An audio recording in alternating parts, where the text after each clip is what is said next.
Je ne sais pas si je vous ai déjà parlé de ma petite enfance à la campagne. On vivait dans une maison en bigénération. Puis ça, une maison bigénération, c'est tellement le fun pour un enfant, c'est le fun pour les grands-parents aussi. Imagine, tu as juste une porte à traverser, puis tu es en visite chez ta grand-mère.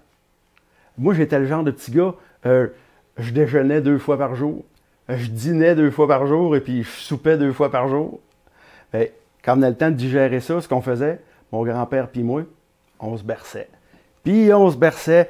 Michaud est monté dans un grand pommier, Michaud est monté dans un grand pommier, la branche a cassé, Michaud est tombé, où donc est Michaud? Michaud est sur le dos. Ah, relève, relève, relève, ah, relève, relève, Michaud. Un grand pommier. Hey, ça, c'était un de mes plaisirs, ça, quand j'étais petit, vivre à la campagne, vu que j'étais gourmand. C'est qu'à partir de la Saint-Jean-Baptiste, l'été, tu sortais dehors, puis partout, il y avait de quoi manger.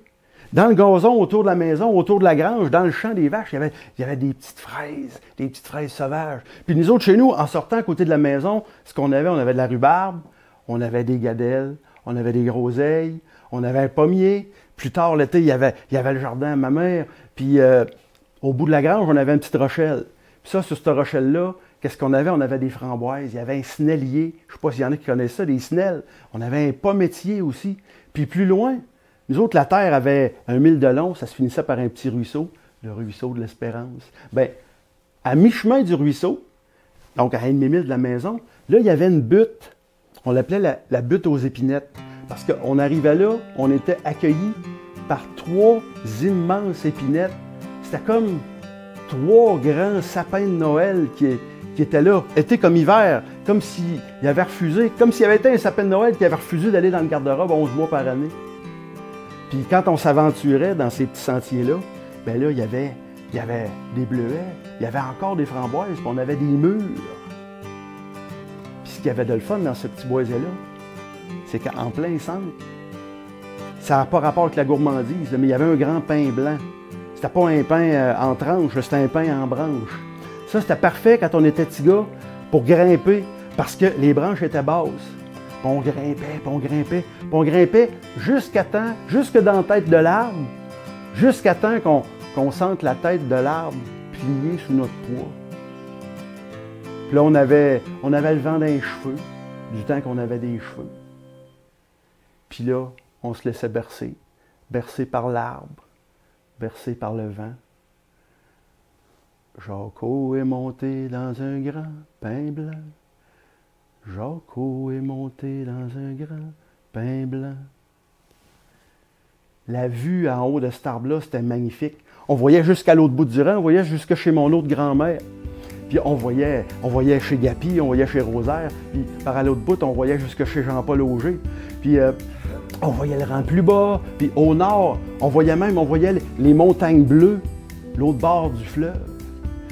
Quand le temps était clair, on voyait tellement loin qu'on pouvait voir le futur. J'ai même déjà fait à croire à mes petits frères, moi, un hiver, que s'ils regardaient comme faux, ils étaient capables de voir le pôle Nord. Ils m'avaient cru. C'est facile de faire à croire à des affaires à des petits quand t'es plus grand. Je le sais. Ma mère était la plus vieille d'une famille de 11 enfants, puis j'avais 3 petits mononcles à peine plus vieux que moi. Ils m'en ont passé des sapins à d'autres. L'ambiance était tellement différente chez mes 2 grands-mères. Du côté paternel, ben, mes grands-parents, c'était des personnes âgées. C'était un petit cocon où c'est qu'on se berçait, où c'est qu'on chantait des chansons, puis c'était intime, c'était doux, c'était tranquille.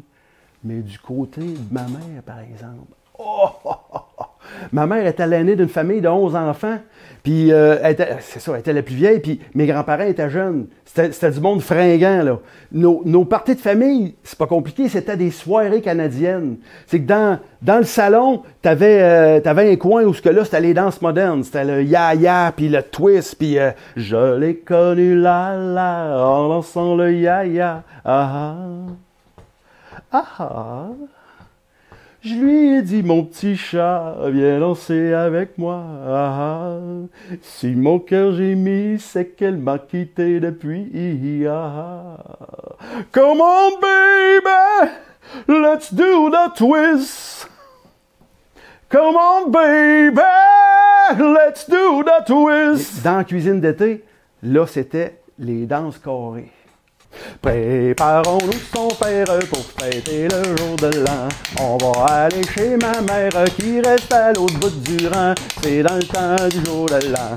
On se donne la main puis on s'embrasse. C'est le bon temps d'en profiter. Ça arrive rien qu'une fois par année. Y en a qui sentent la pipe, d'autres qui sentent les oignons. J'ai mon temps vous le dire tout de suite. La plupart sentent la boisson. C'est dans le temps du jour de l'an. On se donne la main puis on s'embrasse. C'est le bon temps d'en profiter. Ça arrive rien qu'une fois par année.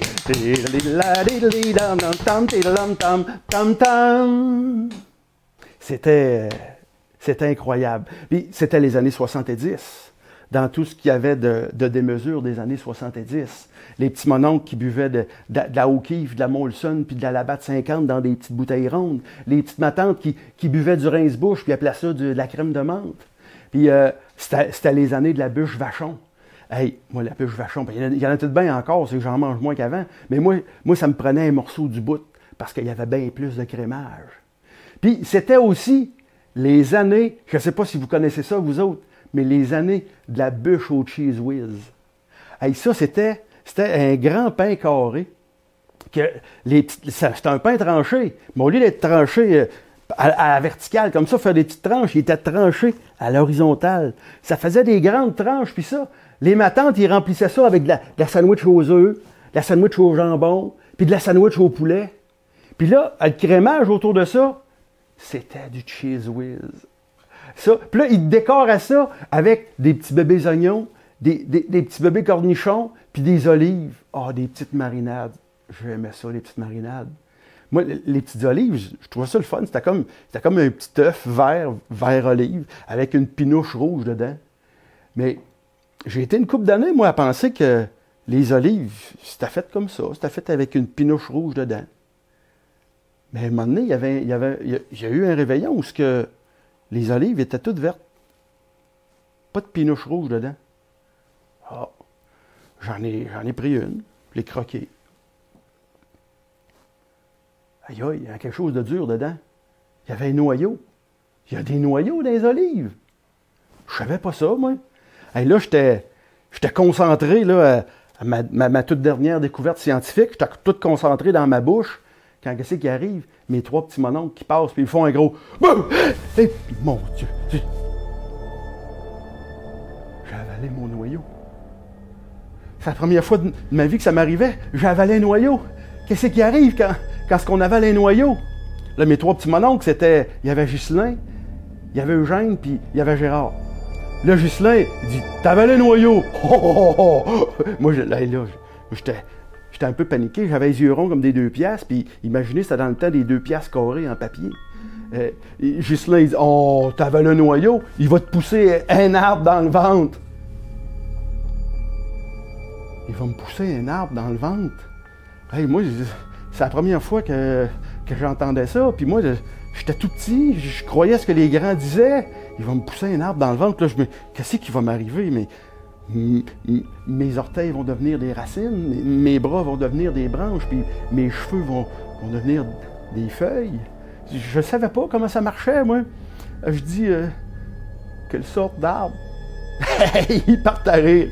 Eugène, il dit, un sapin de Noël. Eux autres, ils riaient. Moi, je riais pas, par exemple. Un sapin de Noël.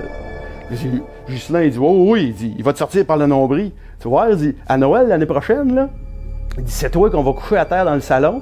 Le sapin va te sortir par le nombril. Puis on va mettre les cadeaux autour de toi, au lieu de la crèche.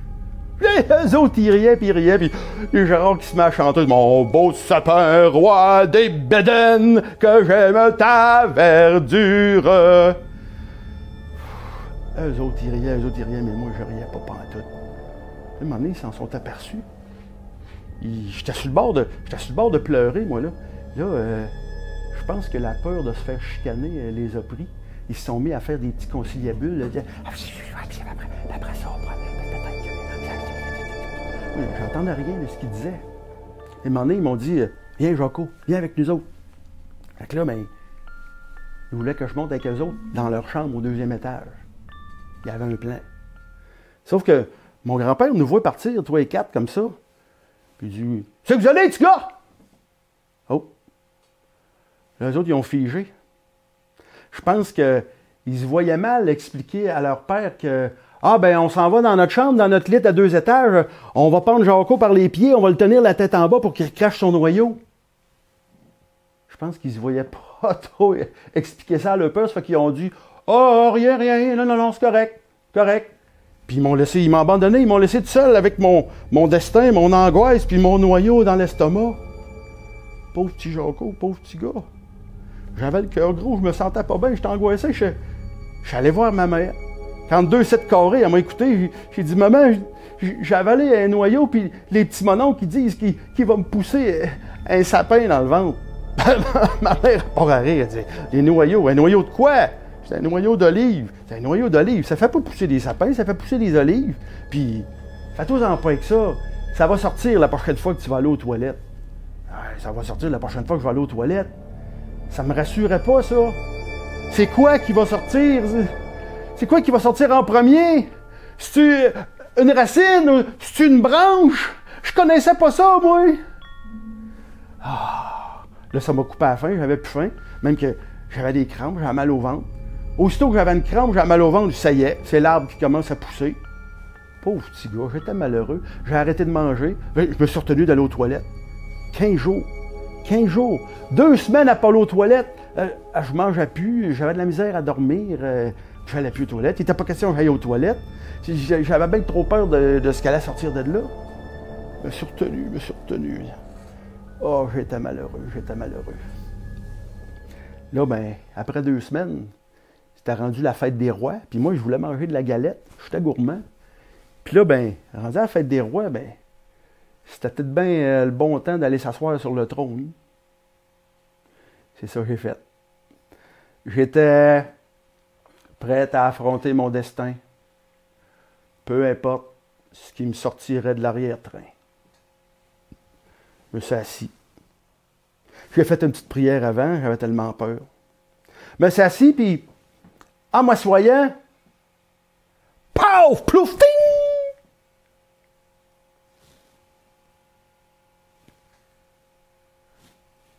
Je regarde dans la cuvette. Un noyau d'olive qui était sorti pas plus gros ni plus petit que quand il était rentré. Fait que cette année-là, moi, j'avais avalé un noyau. J'avais avalé un noyau d'olive, mais je pense que j'avais avalé un maudit paquet de menteries. Faites attention à ce que vous dites aux plus petits.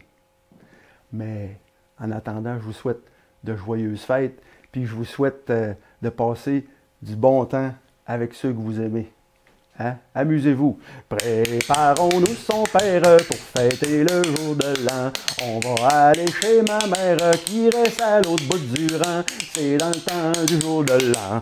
On se donne la main puis on s'embrasse. C'est le bon temps d'en profiter. Ça arrive rien qu'une fois par année. Je l'ai connu là.